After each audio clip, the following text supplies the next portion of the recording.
Bienvenue au Conseil européen pour accueillir un grand invité qui porte un peu l'Europe sur ses épaules en ce moment. Il assume avec sa petite île, Malte, la présidence tournante de l'Union européenne. Il s'agit du ministre des Affaires étrangères, Georges Vella. Bonjour. Bonjour. Vous êtes du Parti travailliste au pouvoir à Malte. Vous avez hérité de 6 mois de présidence de l'Union européenne.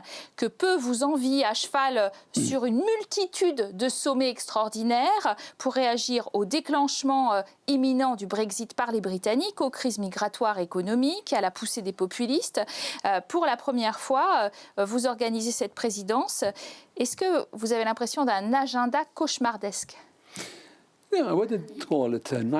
Je ne parlerai pas de cauchemar, mais c'est un agenda qui inclut des sujets comme l'immigration, l'anniversaire de l'Union européenne, les mouvements populistes en Europe.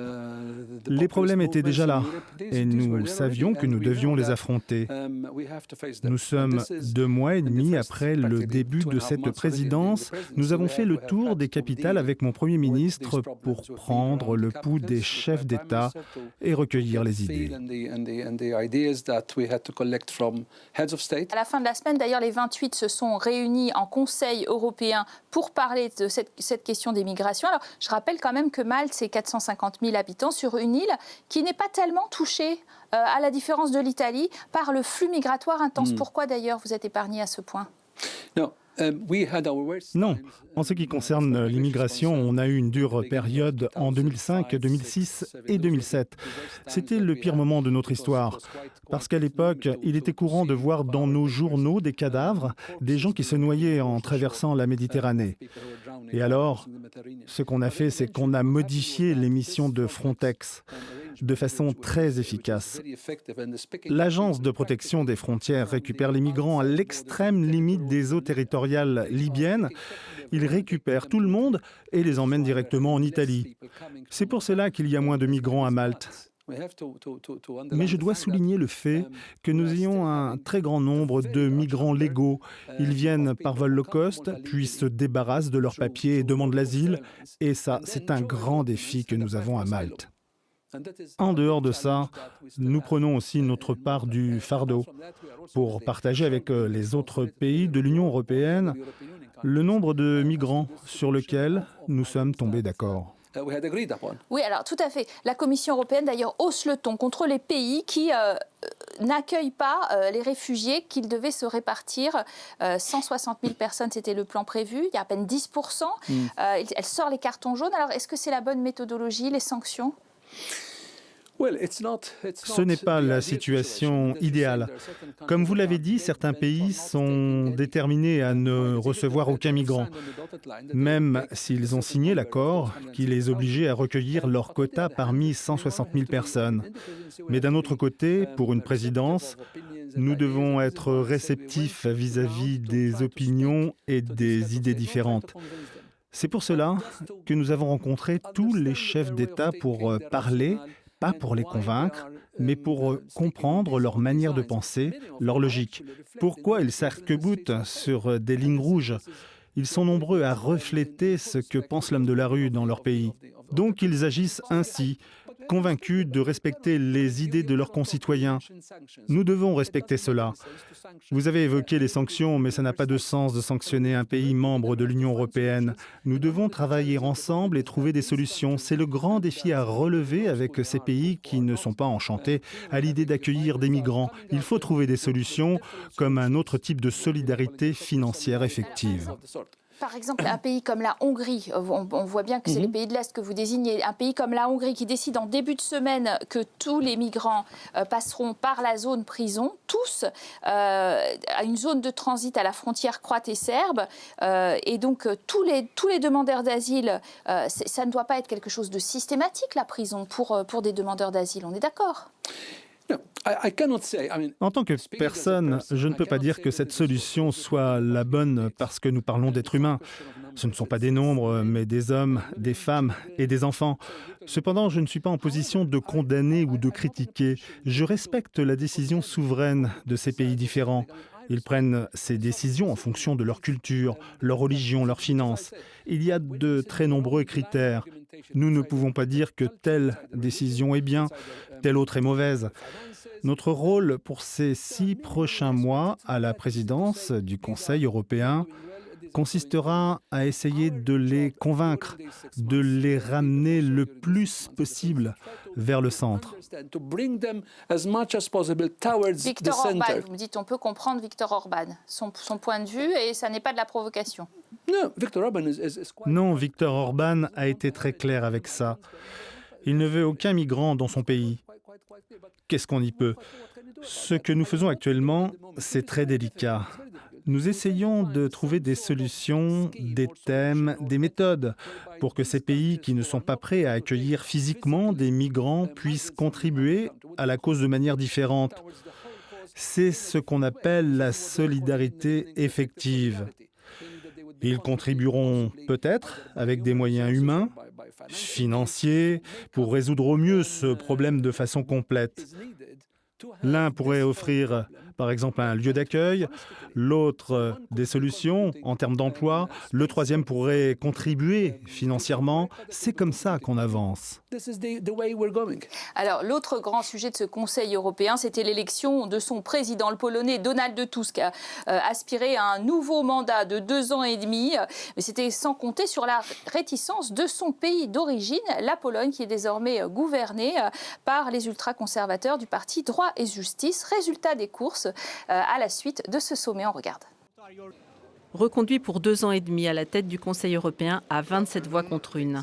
Le Polonais Donald Tusk a affronté l'opposition de son propre pays, fait inédit dans l'histoire.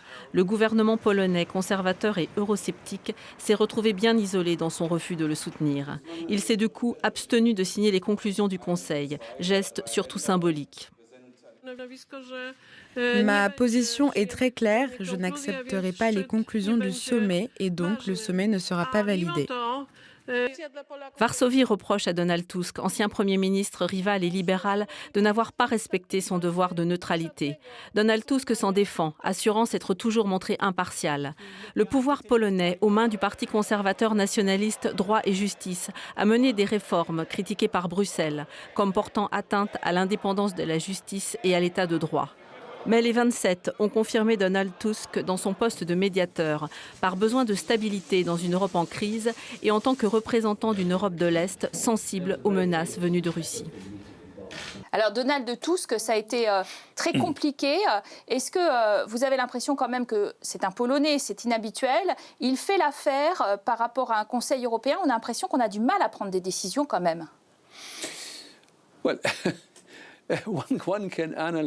Tout le monde peut analyser et critiquer toute personne qui est dans la sphère publique. Personne n'est parfait. Le fait est que je ne vais absolument pas me mêler de la cuisine interne de la Pologne. Comme vous l'avez dit, le gouvernement national ne veut pas soutenir un autre Polonais à ce poste. Ok. Alors, la France et l'Allemagne, d'autres pays, ont manifesté leur envie, à l'occasion de ce Conseil, d'aller plus loin dans des coopérations structurées, notamment dans le domaine de la défense. Alors, est-ce que cette idée d'une défense européenne à marche forcée, ça vous parle à Malte ? Bien sûr, on en parle. Ce n'est pas nouveau. On en parle depuis des années. Nous avons toujours été confortés par le fait que nous avions le Royaume-Uni comme chef de file des pays qui ne voulaient pas d'Europe fédérale. Ils préféraient l'idée d'États souverains, travaillant ensemble comme une union. Néanmoins, avec le départ des Britanniques, il va y avoir une impulsion des pays plus fédéralistes, comme l'axe franco-allemand, pas seulement sur les questions militaires, mais aussi sur d'autres sujets. Cependant, il y a aussi le fait que certains peuvent penser en termes d'alliance de la volonté. Je veux dire les pays qui veulent être ensemble et travailler sur des tâches spécifiques. Par exemple, l'alliance militaire, ils peuvent le faire. Il y a cette structure de coopération permanente, concept qui est actuellement discuté en termes de stratégie globale européenne. Cela impliquerait d'avoir un certain nombre de pays qui ont la volonté d'aller un peu plus loin que les autres, ce qui est acceptable dans la mesure où cette structure est ouverte à tous les pays et aussi longtemps que c'est fondé sur une participation volontaire. Vous avez commencé à mentionner évidemment la grande affaire du Brexit avec, sous votre présidence, selon toute vraisemblance, l'activation de la fameuse clause de divorce, l'article 50. C'est une ancienne colonie britannique, bien sûr, on ne l'oublie pas, Malte, avec pour langue officielle l'anglais toujours. Est-ce que pour autant, vous êtes davantage favorable à ce qu'on appelle un soft Brexit, un Brexit doux avec les Britanniques? C'est une sorte de clin d'œil du destin qui fait qu'une ancienne colonie britannique soit à la tête du Conseil européen au moment où la grande puissance qui les a colonisés, la Grande-Bretagne, demande à quitter l'Union européenne. Ça nous fait un peu sourire, mais on va devoir faire avec. Le fait est que ce n'est évidemment pas à la présidence du Conseil de traiter cette question dans le sens où les négociations sont confiées à Michel Barnier, à l'ancien commissaire européen Michel Barnier, qui est particulièrement préparé et qualifié pour mener ces négociations quand elles le démarreront. Quand l'article 50 sera déclenché, je suis sûr que ce sera une période de débat rapide et intense, parce qu'il y a une limite de 2 ans, même moins, puisqu'il y a 3 à 4 mois de ratification. Il y a le sujet de l'ordre du processus, car le Royaume-Uni songe au démantèlement de la relation, le divorce et en même temps la construction d'une nouvelle relation. Il semble, d'après ce que l'on sait, que Michel Barnier souhaiterait qu'il y ait d'abord le démantèlement de cette relation. Et puis on discutera ensuite de la nouvelle relation. Mais vous le souhaitez hard ou soft, votre Brexit? Dans quel camp êtes-vous? Est-ce qu'on va réussir à diviser les 27, justement? Pour être honnête, je n'ai jamais compris ce que voulait dire soft et hard Brexit. Il va y avoir des négociations. Je suis sûr que les Britanniques vont essayer d'obtenir le meilleur accord. Mais l'Union européenne a aussi certainement ses lignes rouges. On ne peut pas laisser un pays sortir avec de meilleurs accords que ceux qu'ils avaient quand ils étaient membres de l'Union européenne. Ce serait comme dire aux autres membres « Suivez leur exemple, vous en sortirez mieux ». Donc je pense que ce n'est pas une question de hard ou de soft, c'est une question de parvenir à un accord. Et je dois dire, indépendamment de la relation affective que nous, Maltais, avons avec le Royaume-Uni, en tant qu'ancienne colonie britannique, avec autant de liens avec la Grande-Bretagne, même pendant que nous étions membres de l'Union européenne, nous devons respecter la Grande-Bretagne pour son poids politique et son poids militaire, même quand ils seront sortis de l'Union, parce qu'ils continueront à influencer ce qui se passe à l'intérieur de l'Union européenne. Donc, ce n'est pas une question de rompre les liens d'une manière brusque, mais de respecter le choix du peuple britannique. Alors justement, le choix des peuples, il s'exerce aussi lors d'élections très importantes qui vont avoir lieu en Europe. 15 mars, on pense aux Pays-Bas, avril, la France, septembre même l'Allemagne. Et là, on parle beaucoup d'une possible poussée populiste de l'extrême droite xénophobe. Comment vous voyez finalement ce futur électoral européen, cette année électorale très dure? C'est très difficile à prédire. Il y a quelques années, on se basait sur les sondages, mais ça s'est avéré faux. Beaucoup de sondages nous ont contredits. A priori, la première épreuve sera les élections aux Pays-Bas. On verra ce qui s'y passera.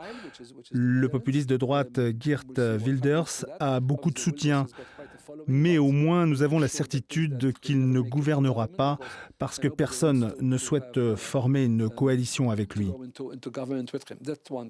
Ce qui est le plus inquiétant, ce sont les élections en France, où, comme vous le savez, Marine Le Pen sera certainement au second tour, au vu des sondages actuels. Donc, on doit croiser les doigts en attendant de voir ce que décidera le peuple le moment venu. En Allemagne, les populistes de droite Alternative für Deutschland progressent, mais ils ne feront pas un gros score. Ils reflètent tout de même notre époque. Puis il y a l'Italie, avec le mouvement 5 étoiles et son dirigeant Beppe Grillo. Lorsqu'on considère ce qui se passe dans le Parti démocratique qui se fracture, personne ne sait où cela mènera. Ce sont des signes inquiétants. Nous devons faire attention à ces mouvements populistes. On a vu qu'au début, ils peuvent être très efficaces, ils impressionnent les gens, mais quand ils arrivent au pouvoir, ils n'ont rien à proposer. On a vu des personnes comme Nigel Farage qui a conduit la Grande-Bretagne à la situation actuelle, puis qui est parti. Avec tout mon respect, Boris Johnson, on ne l'entend plus. En Italie, Beppe Grillo, on l'a vu gagner beaucoup de sièges au Parlement, mais son mouvement 5 étoiles n'a rien fait. Ce qui est renforcé par les derniers problèmes à Rome, où le maire est membre du mouvement 5 étoiles. C'est ça le danger. Ce n'est pas une question de nouveaux mouvements politiques qui ont du sens et qui améliorent la vie des gens, ce sont plutôt des populistes qui profitent de leur moment de gloire, mais ils cherchent uniquement à être connus, ils n'accomplissent rien de solide ou de concret. Merci à vous en tout cas d'avoir été notre invité pour décrypter ces 6 mois que nous allons passer en votre compagnie pour la présidence de l'Union européenne. Merci à vous de nous avoir suivis. Vous restez sur notre antenne pour plus d'informations. Merci à vous.